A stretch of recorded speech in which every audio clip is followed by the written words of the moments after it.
सभी भक्तों को राधे राधे। जय श्री कृष्णा। बोल भोलेनाथ की जय। आज सुनेंगे शिव महापुराण कथा का अध्याय नंबर 3। श्री शिवाय नमस्तुभ्यम। हर हर महादेव। आप सभी पर महादेव की कृपा सदा बनी रहे।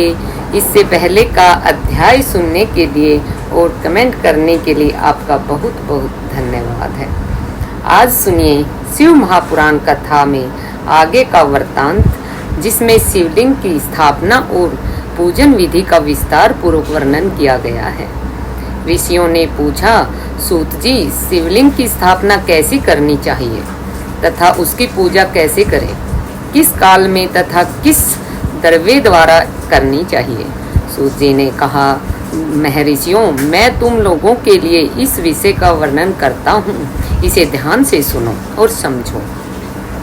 अनुकूल एवं शुभ समय में किसी पवित्र तीर्थ में नदी के तट पर ऐसी जगह पर शिवलिंग की स्थापना करनी चाहिए जहाँ रोज पूजन कर सके। पार्थिव द्रव्य से, जलमय द्रव्य से अथवा तेजस द्रव्य से पूजन करने से उपासक को पूजन का पूरा फल प्राप्त होता है। शुभ लक्षणों में पूजा करने पर यह तुरंत फल देने वाला है। चल प्रतिष्ठा के लिए छोटा सा शिवलिंग श्रेष्ठ माना जाता है। अचल प्रतिष्ठा हेतु बड़ा शिवलिंग अच्छा रहता है। शिवलिंग की पीठ सहित स्थापना करनी चाहिए।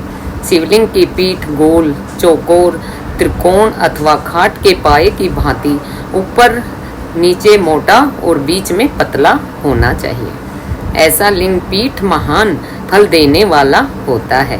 पहले मिट्टी अथवा लोहे से शिवलिंग का निर्माण करना चाहिए। जिस द्रव्य से लिंग का निर्माण हो उसी से उसका पीठ बनाना चाहिए। यही अचल प्रतिष्ठा वाले शिवलिंग की विशेषता है। चल प्रतिष्ठा वाले शिवलिंग में लिंग व प्रतिष्ठा एक ही तत्व से बनानी चाहिए। लिंग की लंबाई अथवा करने वाले मनुष्य के 12 अंगुल के बराबर होना चाहिए। इससे कम होने पर फल भी कम प्राप्त होता है, परंतु 12 अंगुल से लंबाई अधिक भी हो सकती है। चल लिंग में लंबाई स्थापना करने वाले के 1 अंगुल के बराबर होना चाहिए, उससे कम नहीं होना चाहिए। यजमान को चाहिए कि पहले वह शिल्प शास्त्र के अनुसार सेवालय बनवाएं और उसमें सभी देवगणों की मूर्ति स्थापित करें। देवालय के गर्भगृह सुंदर, सुदृढ़ और स्वच्छ होना चाहिए। उसमें पूर्व और पश्चिम में 2 मुख्य द्वार हों। जहाँ शिवलिंग की स्थापना करनी हो उस स्थान के गर्त में नीलम, लाल, वैद्य, श्याम, मरकत, मोती, मूंगा, गोमेद और हीरा, इन 9 रत्नों को वैदिक मंत्रों के साथ छोड़ें। 5 वैदिक मंत्रों द्वारा 5 स्थानों से पूजन करके अग्नि में आहुति दें और परिवार सहित मेरी पूजा करके आचार्य को धन से तथा भाई बंधुओं को मनचाही वस्तु से संतुष्ट करें। याचकों को सुवर्ण, ग्रह एवं भू संपत्ति तथा गाय आदि प्रदान करें। स्थावर जंगम सभी जीवों को यत्न पूर्वक संतुष्ट कर एक गड्ढे में सुवर्ण तथा 9 प्रकार के रत्न भरकर वैदिक मंत्रों का उच्चारण करके परम कल्याणकारी महादेव जी का ध्यान करें। बोल भोलेनाथ की जय। तत्पश्चात नाद घोष से युक्त महामंत्र ओंकार अथवा ओम का उच्चारण करके गड्ढे में पीठ युक्त शिवलिंग की स्थापना करें। वहाँ परम सुंदर मूर्ति की स्थापना करनी चाहिए तथा भूमि संस्कार की विधि जिस प्रकार शिवलिंग के लिए की गई है उसी प्रकार मूर्ति की प्रतिष्ठा भी करनी चाहिए। मूर्ति की स्थापना अर्थात प्रतिष्ठा पंचाक्षर मंत्र से करनी चाहिए। मूर्ति को बाहर से भी लिया जा सकता है, परंतु वह साधु पुरुषों द्वारा पूजित हो। इस प्रकार शिवलिंग व मूर्ति द्वारा की गई महादेव जी की पूजा शिवपद प्रदान करने वाली है। स्थावर और जंगम से लिंग भी 2 तरह का हो गया है। वृक्ष लता आदि को स्थावर लिंग कहते हैं और कृमि कीट आदि को जंगम लिंग कहते हैं। स्थावर लिंग को सींचना चाहिए तथा जंगम लिंग को आहार एवं जल देकर तृप्त करना चाहिए। यो चराचर जीवों को भगवान शंकर का प्रतीक मानकर उनका पूजन करना चाहिए। बोल भोलेनाथ की जय। इस तरह महालिंग की स्थापना करके विविध उपचारों द्वारा उसका रोज पूजन करें तथा देवालय के पास ध्वजारोहण करें। शिवलिंग साक्षात शिवजी का पद प्रदान करने वाला है। आवाहन, आसन, अर्घ्य, पादांग, आचमन, स्नान, वस्त्र, यज्ञोपवीत, गंध, पुष्प, धूप, दीप, नैवेद्य, तांबूल, संप्रण, नीराजन, नमस्कार और विसर्जन से 16 उपचार करें। इनके द्वारा पूजन करें। इस तरह किया गया भगवान शिव का पूजन शिव पद की प्राप्ति कराने वाला है। सभी शिवलिंगों की स्थापना के उपरांत चाहे वह मनुष्य द्वारा स्थापित हो, ऋषियों या देवताओं द्वारा अथवा अपने आप प्रकट हुए हों, सभी का उपयुक्त विधि से पूजन करना चाहिए, तभी फल प्राप्त होता है। उसकी परिक्रमा और नमस्कार करने से शिव पद की प्राप्ति होती है। शिवलिंग का नियम पूर्वक दर्शन भी कल्याणकारी होता है। मिट्टी, आटा, गाय के गोबर, फूल, कनेर, पुष्प, फल, गुड़, मक्खन, भस्म अथवा अन्न से शिवलिंग बनाकर प्रतिदिन पूजन करें तथा प्रतिदिन 10,000 प्रणव मंत्रों का जाप करें अथवा दोनों संध्याओं के समय 1 सहस्त्र प्रवण मंत्रों का जाप करें। इससे भी शिव पद की प्राप्ति होती है। जप काल में प्रणव मंत्र का उच्चारण मन की शुद्धि करता है। नाद और बिंदु से युक्त ओमकार को कुछ विद्वान समान प्रणव कहते हैं। प्रतिदिन 10,000 पंचाक्षर मंत्र का जाप तथा दोनों संध्याओं को 1 सहस्त्र मंत्र का जाप शिव पद की प्राप्ति करने वाला है।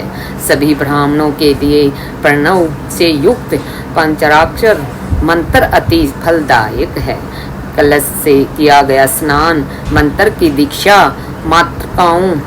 मातृकाओं का न्यास, सत्य से पवित्र अंतकरण, ब्राह्मण तथा ज्ञानी गुरु सभी को उत्तम माना गया है। पंचाक्षर मंत्र का 5 करोड़ जाप करने से मनुष्य भगवान शिव के समान हो जाता है। 1, 2, 3 अथवा 4 करोड़ जाप करके मनुष्य से ब्रह्मा, विष्णु, रुद्र और महेश्वर का पद प्राप्त कर लेता है। यदि 1000 दिनों तक प्रतिदिन 1 सहस्त्र जाप पंचाक्षर मंत्रों का किया जाए और प्रतिदिन ब्राह्मण को भोजन कराया जाए तो इससे अभीष्ट कार्य की सिद्धि होती है। ब्राह्मण को प्रतिदिन प्रातःकाल 1008 बार गायत्री मंत्र का जाप करना चाहिए, क्योंकि गायत्री मंत्र शिव पद की प्राप्ति कराता है। वेद मंत्रों और वैदिक सूक्तियों का भी नियम से जाप करें। अन्य मंत्रों में जितने अक्षर हैं उनके उतने लाख जाप करें। इस प्रकार यथाशक्ति जाप करने वाला मनुष्य मोक्ष प्राप्त करता है। अपनी पसंद से कोई एक मंत्र अपनाकर प्रतिदिन उसका जाप करें अथवा ओम का नित्य 1 सहस्त्र जाप करें। ऐसा करने से संपूर्ण मनोरथ की सिद्धि होती है। जो मनुष्य भगवान शिव के लिए फुलवाड़ी या बगीचे लगाते हैं और शिव मंदिर में झाड़ू बुहारने की सेवा कार्य करता है, ऐसे शिव भक्त को पुण्य कर्म की प्राप्ति होती है। अंत समय में भगवान शिव उसे मोक्ष प्रदान करते हैं। काशी में निवास करने से भी योग और मोक्ष की प्राप्ति होती है। इसलिए आमरण भगवान शिव के क्षेत्र में निवास करना चाहिए। उस क्षेत्र में स्थित बावड़ी, तालाब, कुआं, पोखर को शिवलिंग समझकर वहां स्नान, दान और जाप करके मनुष्य भगवान शिव की प्राप्ति कर लेता है। जो मनुष्य शिव के क्षेत्र में अपने किसी मृत संबंधी का दशा, मासिक श्राद्ध अथवा वार्षिक श्राद्ध करता है अथवा अपने पितरों को पिंड देता है, वह तत्काल सभी पापों से मुक्त हो जाता है और अंत में शिव पद को प्राप्त करता है। लोक में अपने वर्ण के अनुसार आचरण करने व सदाचार का पालन करने से शिव पद की प्राप्ति होती है। निष्काम भाव से किया गया कार्य अभीष्ट फल देने वाला एवं शिव पद प्रदान करने वाला होता है। दिन के प्रातः, मध्याह्न और साय 3 विभाग होते हैं। इसमें सभी को एक एक प्रकार के कर्म का प्रतिपादन करना चाहिए। प्रातःकाल रोजाना दैनिक शास्त्रों क्रम, मध्याह्न सकाम कर्म और सायंकाल शांति कर्म के लिए पूजन करना चाहिए। इसी प्रकार रात्रि में 4 पहर होते हैं, उनमें से बीच के 2 पहर निशित काल कहलाते हैं। इसी काल में पूजा करनी चाहिए, क्योंकि यह पूजा अभीष्ट फल देने वाली है। कलयुग में कर्म द्वारा ही फल की सिद्धि होगी। इस प्रकार विधि पूर्वक और समय अनुसार भगवान शिव का पूजन करने वाले मनुष्य को अपने कर्मों का फल मिलता है। ऋषियों ने कहा है, सूत जी, ऐसे पुण्य क्षेत्र कौन कौन से हैं जिनका आश्रय लेकर सभी स्त्री पुरुष शिव पद को प्राप्त कर लें? कृपया कर हमें बताइए। सूत जी बोले, हे विद्वान और बुद्धिमान महर्षियों, मैं मोक्ष देने वाले शिव क्षेत्रों का वर्णन कर रहा हूँ। पर्वत, वन और कानों सहित इस पृथ्वी का विस्तार 50 करोड़ योजन है। भगवान शिव की इच्छा से पृथ्वी ने सभी को धारण किया है। भगवान शिव ने भूतल पर विभिन्न स्थानों पर वहां के प्राणियों को मोक्ष देने के लिए शिव क्षेत्र का निर्माण किया है। कुछ क्षेत्रों को देवताओं और ऋषियों ने अपना निवास स्थान बनाया है, इसलिए उसमें तीर्थत्व प्रकट हो गया है। बहुत से तीर्थ ऐसे हैं जो स्वयं प्रकट हुए हैं। तीर्थ क्षेत्र में जाने पर मनुष्य को सदा स्नान, दान और जाप करना चाहिए, अन्यथा मनुष्य रोग, गरीबी तथा मुक्ता आदि दोषों का भागी हो जाता है। जो मनुष्य अपने देश में मृत्यु को प्राप्त होता है, वह इस पुण्य के फल से दोबारा मनुष्य योनि प्राप्त करता है, परंतु पापी मनुष्य दुर्गति को ही प्राप्त करता है। हे ब्राह्मणों, पुण्य क्षेत्र में किया गया पाप कर्म अधिक दृढ़ हो जाता है। अतः पुण्य क्षेत्र में निवास करते समय पाप कर्म करने से बचना चाहिए। सिंधु और सतलुज नदी के तट पर बहुत से पुण्य क्षेत्र हैं। सरस्वती नदी परम पवित्र और 60 मुख वाली है, अर्थात उसकी 60 धाराएं हैं। इन धाराओं के तट पर निवास करने से परम पद की प्राप्ति होती है। हिमालय से निकली हुई पुण्य सलीला गंगा 100 मुख वाली नदी है। इसके तट पर काशी, प्रयाग आदि पुण्य क्षेत्र हैं। मकर राशि में सूर्य होने पर गंगा की तटभूमि अधिक प्रशस्त एवं पुण्यदायक हो जाती है। सोनभद्र नदी की 10 धाराएं हैं। बृहस्पति के मकर राशि में आने वाले यह अत्यंत पवित्र तथा अभीष्ट फल देने वाली है। इस समय यहाँ स्नान और उपवास करने से विनायक पद की प्राप्ति होती है। पुण्य सलीला महानदी नर्मदा के 24 मुख हैं। इसमें स्नान करके तट पर निवास करने से मनुष्य को वैष्णव पद की प्राप्ति होती है। तमसा के 12 तथा रेवा के 10 मुख हैं। परम पुण्यमयी गोदावरी के 21 मुख हैं।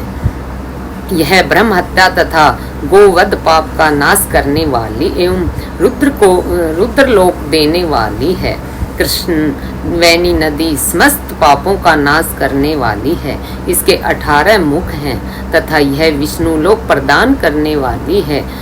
तुंगभद्रा 10 मुख वाली है एवं ब्रह्मलोक देने वाली है।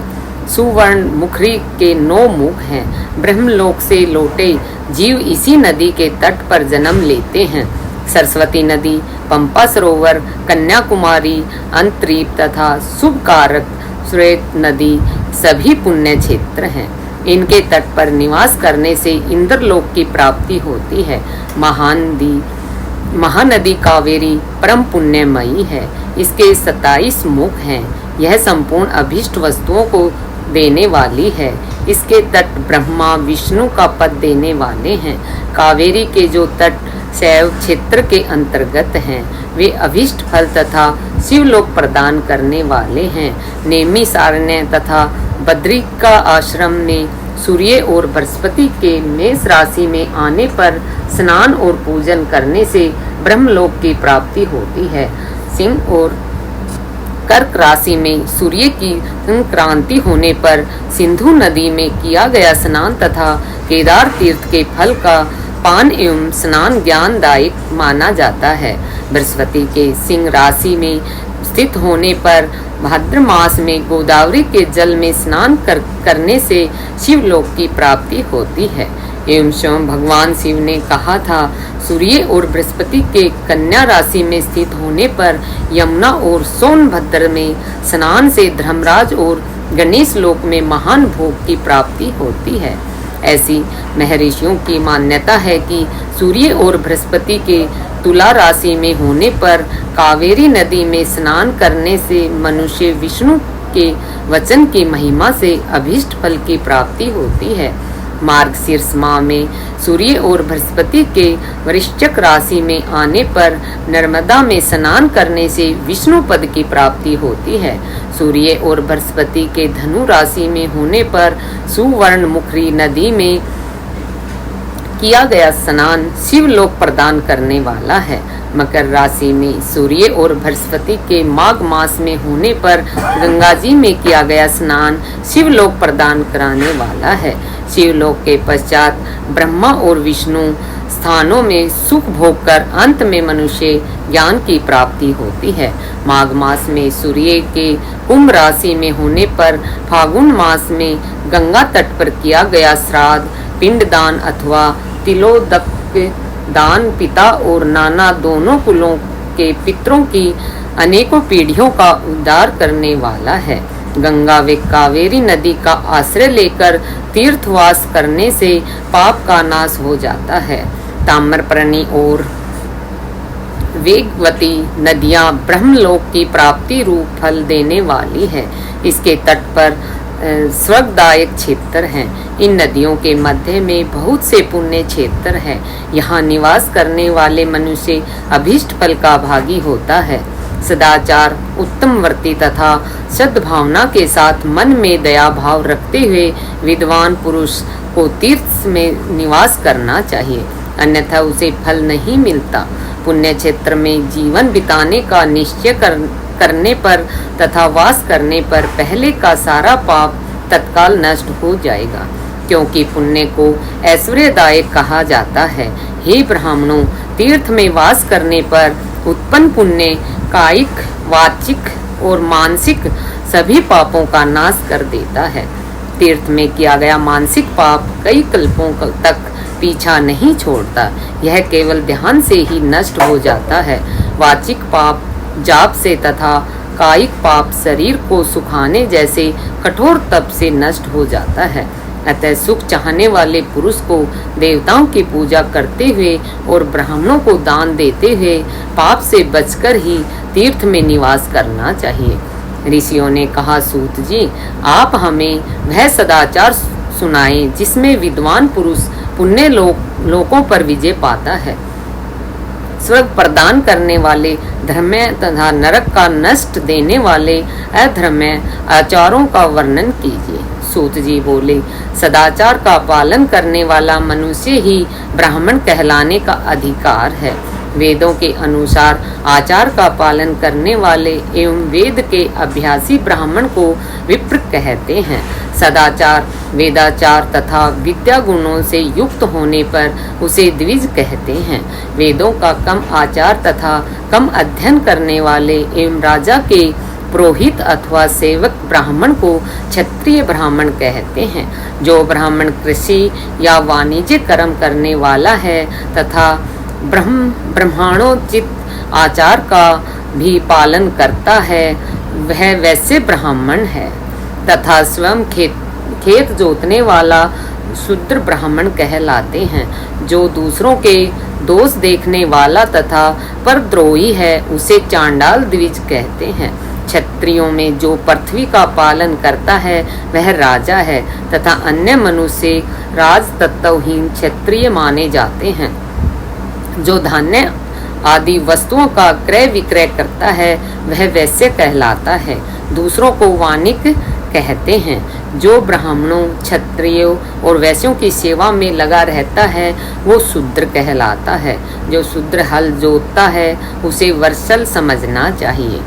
इन सभी वर्गों के मनुष्यों को चाहिए कि वे ब्रह्म मुहूर्त में उठकर पूर्व की ओर मुख करके देवताओं का, धर्म का, अर्थ का आदि प्राप्ति के लिए उठाए जाने वाले कलशों का तथा आय और व्यय का चिंतन करें।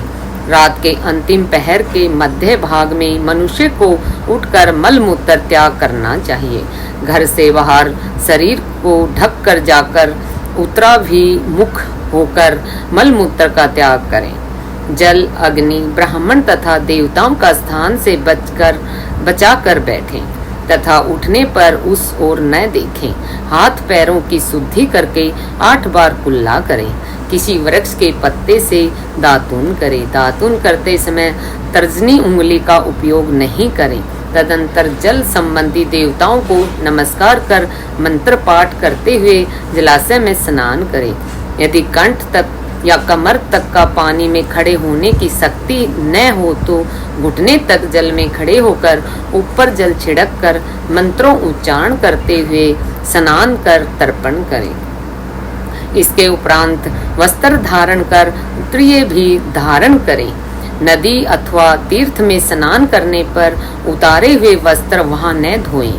उसे किसी कुएं, बावड़ी अथवा घर ले जाकर धोएं। कपड़ों को निचोड़ने से जो जल गिरता है वह एक श्रेणी के पितरों की तृप्ति के लिए होता है। इसके बाद जाबाली उपनिषद में बताए गए मंत्र से भस्म लेकर लगाएं। इस विधि का पालन करने से पूर्व यदि भस्म गिर जाए तो गिराने वाला मनुष्य एक नरक में जाता है। आपो हिष्टा मंत्र से पाप शांति के लिए सिर पर जल छिड़क कर यस्य छायाय मंत्र पढ़कर पैर पर जल छिड़के। आपो हिष्टा में तीन रचनाएं हैं। पहली ऋचा का पाठ कर पैर, मस्तक और हृदय जल छिड़के। दूसरी ऋचा का पाठ कर मस्तक, हृदय और पैर पर जल छिड़के। तीसरी ऋचा का पाठ करके हृदय, मस्तक और पैर तक जल छिड़के। इस प्रकार से स्नान को मंत्र स्नान कहते हैं। किसी अपवित्र वस्तु से स्पर्श हो जाने पर, स्वास्थ्य ठीक न रहने पर, यात्रा में या जल उपलब्ध न होने की दशा में मंत्र स्नान करना चाहिए। प्रातःकाल के संध्योपासना में गायत्री मंत्र का जाप करके 3 बार सूर्य को अर्घ्य दें। मध्याह्न में गायत्री मंत्र का उच्चारण कर सूर्य को एक अर्घ्य देना चाहिए। सायंकाल में पश्चिम की ओर मुख करके पृथ्वी पर ही सूर्य को अर्घ्य दें। सायंकाल में सूर्यास्त से 2 घड़ी पहले की गई संध्या का कोई महत्व नहीं होता। ठीक समय पर ही संध्या करनी चाहिए। यदि संध्यापासन किए बिना एक दिन बीत जाए तो उसके प्रायश्चित हेतु अगली संध्या के समय 100 गायत्री मंत्र का जाप करें। 10 दिन छूटने पर 1 लाख तथा 1 माह छूटने पर उपनयन संस्कार कराएं। अर्थ सिद्धि के लिए इस गौरी, कार्तिकेय, विष्णु, ब्रह्मा, चंद्रमा और यम व अन्य देवताओं का शुद्ध जल से तर्पण करें। तीर्थ के दक्षिण में, मंत्रालय में, देवालय में अथवा घर में आसन पर बैठकर अपनी बुद्धि को स्थिर कर देवताओं को नमस्कार करें।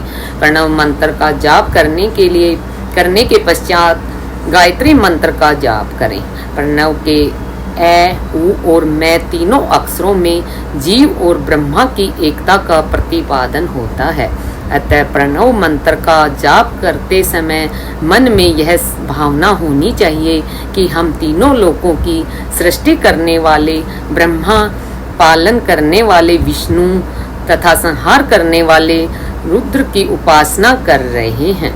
यह ब्रह्म स्वरूप ओंकार हमारी कामेंद्रिया, ज्ञानेंद्रिया और मन की वृत्तियां तथा बुद्धिवृत्तियों को सदा भोग और मोक्ष प्रदान करने वाले धर्म एवं ज्ञान की ओर प्रेरित करें। जो मनुष्य प्रणव मंत्र के अर्थ का चिंतन करते हुए इसका जाप करते हैं वे निश्चय ही ब्रह्म को प्राप्त करते हैं। ब्रह्मा को प्राप्त करते हैं, तथा जो मनुष्य बिना अर्थ जाने प्रणव मंत्र का जाप करते हैं उनको ब्राह्मण तत्व की पूर्ति होती है। इस हेतु श्रेष्ठ ब्राह्मण को प्रतिदिन प्रातः काल एक सहस्त्र गायत्री मंत्र का जाप करें, मध्याह्न में 100 बार तथा साय 28 बार जाप करें। अन्य वर्णों में मनुष्य का सामर्थ्य के अनुसार जाप करना चाहिए। हमारे शरीर के भीतर मूलाधार, स्वाधिष्ठान, मणिपुर, अनाहत, आज्ञा और सहस्त्र नामक 6 चक्र हैं। इन चक्रों में क्रमशः विधेश्वर, ब्रह्मा, विष्णु, इस जीवात्मा और परमेश्वर स्थित हैं। सद्भावना पूर्वक श्वास के साथ ओ का जाप करें। 70 बार किया गया जाप ब्रह्मलोक प्रदान करने वाला है। 100 बार किए गए जाप में इंद्र पद की प्राप्ति होती है। आत्म रक्षा के लिए जो मनुष्य अल्प मात्रा में इसका जाप करता है वह ब्राह्मण कुल में जन्म लेता है।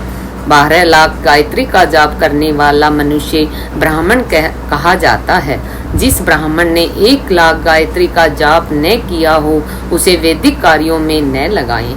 यदि एक दिन उल्लंघन हो जाए तो अगले दिन उसके बदले में उतने अधिक मंत्रों का जाप करना चाहिए।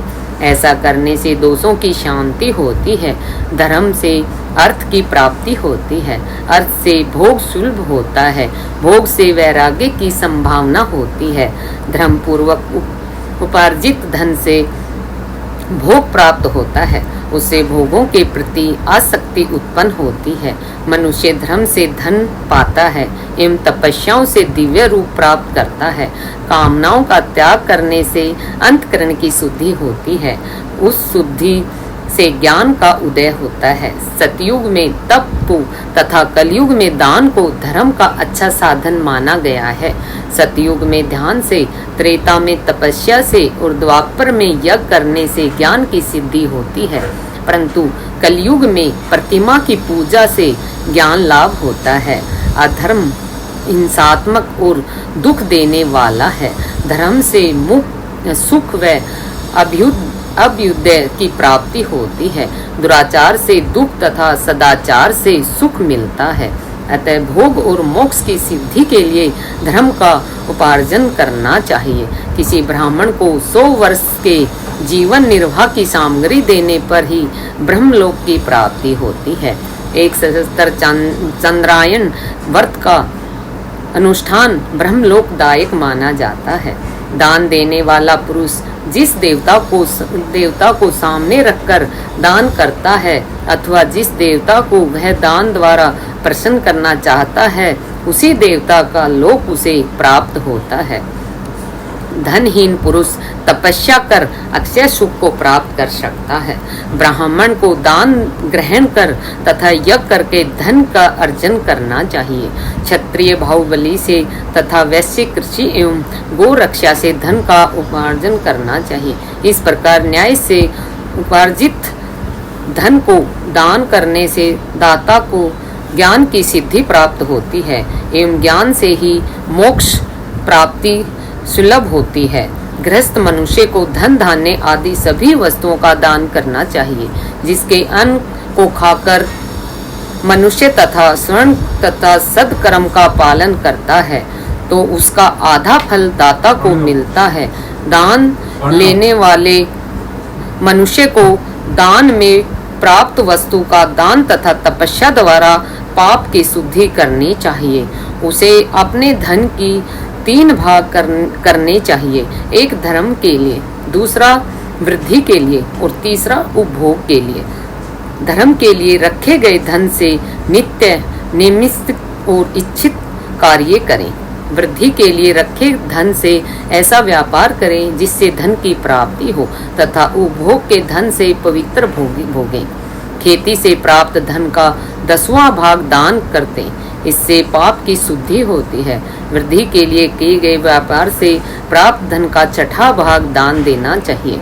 विद्वान को चाहिए कि वह मनुष्य के दोषों का बखान न करे। ब्राह्मण भी दोषवश दूसरों के सुने या देखे हुए छिद्र को कभी प्रकट न करें। विद्वान पुरुष ऐसी बात न कहें जो समस्त प्राणियों के हृदय में रोष पैदा करने वाली हो। दोनों संध्याओं के समय अग्नि को विधि पूर्वक दी हुई आहुति से संतुष्ट करें। चावल, धान्य, घी, फल, कंद तथा हविष्य के द्वारा स्थाली पाक बनाएं और यथोचित रीति से सूर्य और अग्नि को अर्पित करें। यदि दोनों समय अग्निहोत्र करने में असमर्थ हो तो संध्या के समय जाप और सूर्य की वंदना कर लें। आत्मज्ञान की इच्छा रखने वाले तथा ज्ञानी पुरुष को इसी प्रकार उपासना करनी चाहिए। जो मनुष्य सदा ब्रह्म यज्ञ करते हैं, देवताओं की पूजा, अग्नि पूजा और गुरु पूजा प्रतिदिन करते हैं तथा ब्राह्मणों को भोजन तथा दक्षिणा देते हैं, वे स्वर्गलोक के भागी होते हैं। ऋषियों ने कहा, प्रभु, अग्नि यज्ञ, देव यज्ञ और ब्रह्म यज्ञ का वर्णन करें, हमें कृतार्थ करें। सूत जी बोले, महर्षियों, गृहस्थ पुरुषों के लिए प्रातः और सायंकाल अग्नि में 2 चावल और द्रव्य की आहुति ही अग्नि यज्ञ है। ब्रह्मचारियों के लिए समिधा का देना ही अग्नि यज्ञ है, अर्थात यज्ञ में सामग्री की आहुति देना उसके लिए अग्नि यज्ञ है। द्विजों का जब तक विवाह न हो जाए उसके लिए अग्नि में समिधा की आहुति, व्रत और जाप करना ही अग्नि यज्ञ है।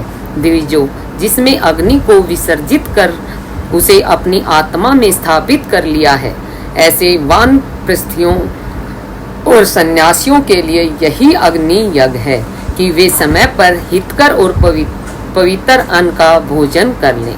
ब्राह्मणों, सायंकाल अग्नि के लिए दी आहुति से संपत्ति की प्राप्ति होती है तथा प्रातःकाल सूर्य देव को दी गई आहुति से आयु की वृद्धि होती है। दिन में अग्नि देव सूर्य में हो प्रविष्ट हो जाते हैं, अतः प्रातःकाल सूर्य को दी आहुति अग्नि यज्ञ के समान ही होती है। इंद्र आदि समस्त देवताओं को प्राप्त करने के उद्देश्य से जो आहुति अग्नि में दी जाती है वह देव यज्ञ कहलाती है। लौकिक अग्नि में प्रतिष्ठा से जो संस्कार निमित्तिक हवन कर्म है वह देव यज्ञ है। देवताओं को प्रसन्न करने के लिए नियम से विधि पूर्वक किया गया यज्ञ ही देव यज्ञ है। वेदों के नित्य अध्ययन और स्वाध्याय को ब्रह्म यज्ञ कहते हैं। मनुष्य को देवताओं की तृप्ति के लिए प्रतिदिन ब्रह्म यज्ञ करना चाहिए। प्रातःकाल और सायंकाल को ही इसे किया जा सकता है। अग्नि के बिना देव यज्ञ कैसे होता है, इसे श्रद्धा और आदर से सुने। सृष्टि के आरंभ में सर्वज्ञ और सर्वसमर्थ महादेव शिव जी ने समस्त लोगों के उपकार के लिए वारों की कल्पना की है। भगवान शिव संसार रूपी रोग को दूर करने के लिए वैद्य है, उस सबके ज्ञाता और समस्त औषधियों के औषध हैं। भगवान शिव ने सबसे पहले अपने वार की रचना की जो आरोग्य प्रदान करने वाला है। तत्पश्चात अपनी महाशक्ति का वार बनाया जो संपत्ति प्रदान करने वाला है। जन्म काल में दुर्गति ग्रस्त बालक की रक्षा के लिए कुमार के वार की कल्पना की। आलस्य और पाप की निवृत्ति तथा समस्त लोगों का हित करने की इच्छा से लोक रक्षक भगवान विष्णु का वार बनाया। इसके बाद शिवजी ने पुष्टि और रक्षा के लिए आयुकर्ता त्रिलोक सृष्टा ब्रह्मेष्टि ब्रह्मा का आयु कारक वार बनाया। तीनों लोकों की वृद्धि के लिए पहले पुण्य पाप की रचना होने पर लोगों को शुभाशुभ फल देने वाले इंद्र और यम के वारों का निर्माण किया। ये वार भोग देने वाले तथा मृत्यु भय को दूर करने वाले हैं। इसके उपरांत भगवान शिव ने 7 ग्रह को इन वारों का स्वामी निश्चित किया। ये सभी ग्रह नक्षत्र ज्योतिर्मय मंडल में प्रविष्ट हैं और शिव के वार के स्वामी सूर्य हैं। शक्ति संबंधी वार के स्वामी सोम है। कुमार संबंधी वार के स्वामी अधिपति मंगल है। विष्णु वार के स्वामी बुध है। ब्रह्मा जी के वार के स्वामी बृहस्पति है। इंद्र वार के स्वामी शुक्र हैं और यम वार के स्वामी शनि है। अपने अपने वार में की गई देवताओं की पूजा उनके फलों को देने वाली है। सूर्य आरोग्य, चंद्रमा संपत्ति के दाता हैं और बुध व्याधियों के निवारक तथा बुद्धि प्रदान करते हैं। बृहस्पति आयु की वृद्धि करते हैं। शुक्र भोग देते हैं। शनि मृत्यु का निवारण करते हैं। इन सातों वारों के फल उनके देवताओं के पूजन से प्राप्त होते हैं। अन्य देवताओं की पूजा का फल भी भगवान शिव ही देते हैं। देवताओं की प्रसन्नता के लिए पूजा की 5 पद्धतियां हैं। पहले उन देवताओं के मंत्रों का जाप, दूसरा होम, तीसरा दान, चौथा तप तथा 5वां वेदी पर प्रतिमा में अग्नि अथवा ब्राह्मण के शरीर में प्रविष्ट देव की भावना करके 16 उपचारों से पूजा तथा आराधना करना। दोनों नेत्रों तथा मस्तक के रोग में और कुष्ठ रोग की शांति के लिए भगवान सूर्य की पूजा करके ब्राह्मणों को भोजन कराएं। इससे यदि प्रबल प्रारब्ध का निर्माण हो जाए तो जरा एवं रोगों का नाश हो जाता है। इष्ट देव के नाम मंत्रों का जाप वार के अनुसार फल देते हैं। रविवार को सूर्य देव व अन्य देवताओं के लिए तथा अन्य ब्राह्मणों के लिए विशिष्ट वस्तु अर्पित करें। यह साधन विशिष्ट फल देने वाला होता है तथा इसके द्वारा पापियों की शांति होती है। सोमवार को संपत्ति व लक्ष्मी की प्राप्ति के लिए लक्ष्मी की पूजा करें तथा पत्नी के साथ ब्राह्मणों को घी में पका हुआ अन्न भोजन कराएं। मंगलवार को रोगों की शांति के लिए काली की पूजा करें। उड़द, मूंग एवं अरहर की दाल से युक्त अन्न का भोजन ब्राह्मणों को कराएं।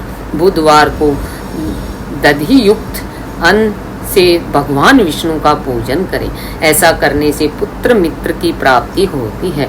जो दीर्घायु होने की इच्छा रखते हैं वे बृहस्पतिवार को देवता का वस्त्र यज्ञोपवीत तथा घी मिश्रित खीर से पूजन करें। भोगों की प्राप्ति के लिए शुक्रवार को एकाग्रचित होकर देवताओं का पूजन करें और ब्राह्मणों की तृप्ति के लिए षड्स युक्त अन्न दें। स्त्रियों की प्रसन्नता के लिए सुंदर वस्त्र का विधान करें। शनिवार अपमृत्यु का निवारण करने वाला है। इस दिन रुद्र की पूजा करें। तिल के होम व दान से देवताओं को संतुष्ट करके ब्राह्मणों को तिल मिश्रित भोजन कराएं। इस तरह से देवताओं की पूजा करने से आरोग्य एवं उत्तम फल की प्राप्ति होती है। देवताओं के नित्य विशेष पूजन, स्नान, दान, जाप, होम तथा ब्राह्मण तर्पण एवं रवि आदि वारों में विशेष तिथि और नक्षत्रों का योग प्राप्त होने पर विभिन्न देवताओं के पूजन में जगदीश्वर भगवान शिव ही उन देवताओं के रूप में पूजित होकर सब लोगों को आरोग्य फल प्रदान करते हैं। देश काल, पात्र, द्रव्य, श्रद्धा एवं लोक के अनुसार उनका ध्यान रखते हुए महादेव जी आराधना करने वालों को आरोग्य फल देते हैं। मंगलवार मंगल कार्य आरंभ में और अशुभ कार्य के अंत में तथा जन्म नक्षत्रों के आने पर गृहस्थ पुरुष अपने घर में आरोग्य की समृद्धि के लिए सूर्य ग्रह का पूजन करें। इससे सिद्ध होता है कि देवताओं का पूजन संपूर्ण अभीष्ट वस्तुओं को देने वाला है। पूजन वैदिक मंत्रों के अनुसार ही करना चाहिए। शुभ फल की इच्छा रखने वाले मनुष्य को 7 दिन अपनी शक्ति के अनुसार देव पूजन करना चाहिए। निर्धन मनुष्य तपस्या एवं व्रत आदि से तथा धनी धन के द्वारा देवी देवताओं की आराधना करे। जो मनुष्य श्रद्धा पूर्वक इस तरह के धर्म का अनुष्ठान करता है वह पुण्य लोक में अनेक प्रकार के फल भोग कर पुनः इस पृथ्वी पर जन्म ग्रहण करता है। धनवान पुरुष सदा भोग सिद्धि के लिए मार्ग में वृक्ष लगाकर लोगों के लिए छाया की व्यवस्था करते हैं और उनके लिए कुएं बावड़ी बनवाकर पानी की व्यवस्था करते हैं। वे शास्त्रों की प्रतिष्ठा के लिए पाठशाला का निर्माण तथा अन्य किसी भी प्रकार से धर्म का संग्रह करते हैं और स्वर्गलोक को प्राप्त होते हैं। समय अनुसार पुण्य कर्मों के परिपाक से अंतःकरण शुद्ध होने पर ज्ञान की सिद्धि होती है। हे द्विजो, इस अध्याय को जो सुनता, पढ़ता और सुनने की व्यवस्था करता है उसे देव यज्ञ का फल प्राप्त होता है। ऋषियों ने कहा है, समस्त पदार्थों के ज्ञाताओं में श्रेष्ठ सूत जी हमसे देश, काल और दान का वर्णन करें। सूत जी बोले, अपने घर में किया देव यज्ञ शुद्ध ग्रह के फल को देने वाला है। गौशाला का स्थान घर में किए गए देव यज्ञ से 10 गुना, जबकि जलाशय का तट गौशाला में 10 गुना है। एवं जहाँ तुलसी, बेल और पीपल वृक्ष का मूल हो, वह स्थान जलाशय तट से भी 10 गुना महत्व देने वाला है। देवालय उससे भी अधिक महत्व रखता है, देवालय से 10 गुना महत्व रखता है। तीर्थ भूमि का तट उसमें भी श्रेष्ठ है, मनुष्य का किनारा तथा उसका 10 गुना उत्कृष्ट है। तीर्थ नदी का तट इससे भी अधिक महत्व रखने वाला है। सप्त गंगा का तट, जिससे गंगा, गोदावरी, कावेरी और ताम्रपर्णी, सिंधु, सरयू और रेवा नदियां आती हैं, इससे भी 10 गुना अधिक फल समुद्र का तट और उससे भी 10 गुना अधिक फल पर्वत चोटी पर पूजा करने से होता है। और सबसे अधिक महत्व का स्थान वह होता है जहाँ मन रम जाए। सतयुग में यज्ञ, दान आदि से संपूर्ण फलों की प्राप्ति होती है। त्रेता में तिहाई, द्वापर में आधा और कलयुग में इससे भी कम फल प्राप्त होता है, परंतु शुद्ध हृदय से किया गया पूजन फल देने वाला होता है। इससे 10 गुना फल सूर्य संक्रांति के दिन, उससे 10 गुना अधिक फल तुला और मेष की संक्रांति में तथा चंद्र ग्रहण में उससे भी 10 गुना फल मिलता है। सूर्य ग्रहण में उससे भी 10 गुना अधिक फल प्राप्त होता है। महापुरुषों के साथ वह काल करोड़ों सूर्य ग्रहण के समान पावन है, ऐसा ज्ञानी पुरुष मानते हैं। तपोनिष्ठ योगी और ज्ञाननिष्ठ योगी पूजा के पात्र होते हैं, क्योंकि ये पापों को नाश करने के कारण होते हैं। जिस ब्राह्मण ने 24 लाख गायत्री का जाप कर लिया हो, वह भी पूजा का पात्र है। वह संपूर्ण काल और भोग का दाता है। गायत्री के जाप से शुद्ध हुआ ब्राह्मण पर पवित्र है। इसलिए दान, जाप, होम और पूजा सभी कर्मों के लिए वही शुद्ध पात्र है। स्त्री या पुरुष जो भी भूखा हो, वही अन्नदान का पात्र है। जिसे जिस वस्तु का इच्छा हो, उसे वह वस्तु बिना मांगे ही दे दी जाए, तो दाता को उस दान का पूरा फल प्राप्त होता है। याचना करने के बाद दिया गया दान आधा ही फल देता है। सेवक को दिया गया दान चौथाई फल देने वाला होता है। दीन ब्राह्मण को दिए गए धन का दान को इस भूतल पर 10 वर्षों तक भोग प्रदान करने वाला है। वेता को दान देने पर यह स्वर्गलोक में देवताओं के वर्ष से 10 वर्षों तक दिव्य भोग देने वाला है।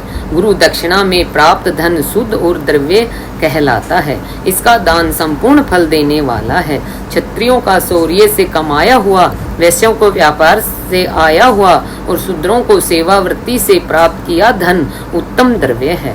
भूमि, तिल, सुवर्ण, घी, वस्त्र, धान्य, गुड़, चांदी, नमक, कोहड़ा और कन्या नामक 12 वस्तुओं का दान करना चाहिए। गोदान से सभी पापों का निवारण होता है और पुण्य कर्मों की पुष्टि होती है। भूमि का दान परलोक में आश्रय देने वाला होता है। तिल का दान बल देने वाला तथा मृत्यु का निवारक होता है। और स्वर्ण का दान वीर्यदायक और घी का दान पुष्टिकारक होता है। वस्त्र का दान आयु की वृद्धि करता है। धान्य का दान करने से अन्न और धन की समृद्धि होती है। गुड़ का दान मधुर भोजन की प्राप्ति करता है। चांदी के दान से वीर्य की वृद्धि होती है। लवण के दान से रस भोजन की प्राप्ति होती है। कोहड़ा या कुसमांड के दान को पुष्टिदायक माना जाता है। कन्या का दान आजीवन भोग देने वाला होता है। जिस वस्तुओं का स्वर्ण आदि इंद्रियों को तृप्ति होती है, उनका सदा दान करें। वेद और शास्त्र को गुरुमुख से ग्रहण करके कर्मों का फल अवश्य मिलता है। इसे भी उच्च कोटि की आस्तिकता कहते हैं। भाई बंधु अथवा राजा के भय से जो आस्तिकता होती है, वह निर्म श्रेणी में आता है। जिस मनुष्य के पास धन का अभाव है, वह वाणी और कर्म द्वारा ही पूजन करे। तीर्थ यात्रा और व्रत की शारीरिक पूजन माना जाता है। तपस्या और दान पुरुष को सदा करने चाहिए। देवताओं की तृप्ति के लिए जो दान किया जाता है, वह सब प्रकार के भोग प्रदान करने वाला है। इससे इस लोक और परलोक में उत्तम जन्म और सदा सुलभ होने का भोग प्राप्त होता है। ईश्वर को सब कुछ समर्पित करने एवं बुद्धि से यज्ञ और दान करने से मोक्ष की प्राप्ति होती है। ऋषियों ने कहा, साधु शिरोमणि सूत जी, हमें देव प्रतिमा के पूजन की विधि बताइए, इससे अभीष्ट फल की प्राप्ति होती है। सूत जी बोले, हे महर्षियों, मिट्टी से बनाई हुई प्रतिमा का पूजन करने से पुरुष स्त्री सभी के मनोरथ सफल हो जाते हैं। इसके लिए नदी, तालाब, कुआं या जल के भीतर की मिट्टी लाकर सुगंधित दरवे से उसको शुद्ध करें। इसके बाद दूध डालकर अपने हाथ से सुंदर मूर्ति बनाएं। पद्मासन द्वारा प्रतिमा का आदर सहित पूजन करें। गणेश, सूर्य, विष्णु, शिव, पार्वती की मूर्ति और शिवलिंग का सदैव पूजन करें। संपूर्ण मनोरथों की सिद्धि के लिए 16 उपचारों द्वारा पूजन करें।